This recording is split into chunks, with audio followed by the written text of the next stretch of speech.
मी बघत आहे आता गेल्या 8 दिवसांना दिल्लीमध्ये काय काय चाललंय ते नीट एक्झामचं एक कारण घेऊन त्यांनी नीटसाठी काय त्यांनी विरोध करत नाही आहे।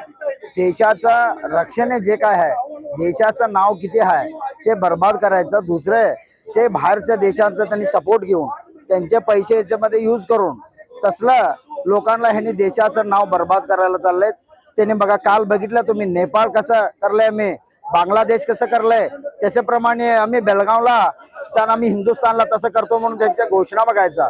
तसेच तुम्ही काल बघायचं होतं बेंगळुरूमध्ये, काल तुम्ही बघायचं होतं बेंगळुरूमध्ये बीजेपी MLA वर त्याने अंडे टाकतात। म्हटलं त्यांचा उद्देश काय आहे?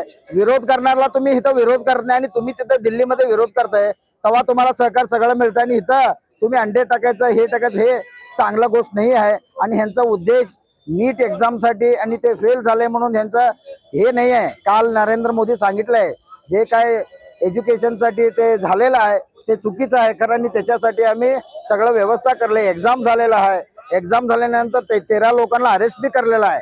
असं तुम्ही बघायला पाहिजे। ते ज्याच्याबद्दल ह्यांनी सोडतात राम जन्मभूमीचा विचार काढतात आणि 370 कलमचा ह्यांनी विषय काढतात, 3 तलाकचा विषय काढतात। म्हटलं त्यांचा उद्देश काय आहे? हिंदुस्थानला नाव होले त्याचा विरोधात ह्यांनी काम करवले, त्याच्यासाठी तसल्या लोकांना अटॅक करायचं म्हणून आम्ही सांगतो। आणि काल तुम्ही आणि एक लास्ट विषय सांगतो, काल तुम्ही ते बेळगाव मोर्चा बघितला, त्याच्यामध्ये कोण बी विद्यार्थी नव्हते। इथं सरदार हायस्कूल बंद करतात, त्यांच्या इकडे एक स्कूल आहे ते बंद करतात। म्हटलं तर त्याच्यामध्ये विद्यार्थीला स्वप्रेरणा त्यांनी आला नाहीत, ह्यांनी त्यांना घेऊन येऊन इथं मिसयूज त्यांच्या राजकारणामध्ये त्यांचा फायदा करायसाठी हे विद्यार्थी लोकांना त्यांनी उपयोग करलेत म्हणून असं सांगायला इच्छितो।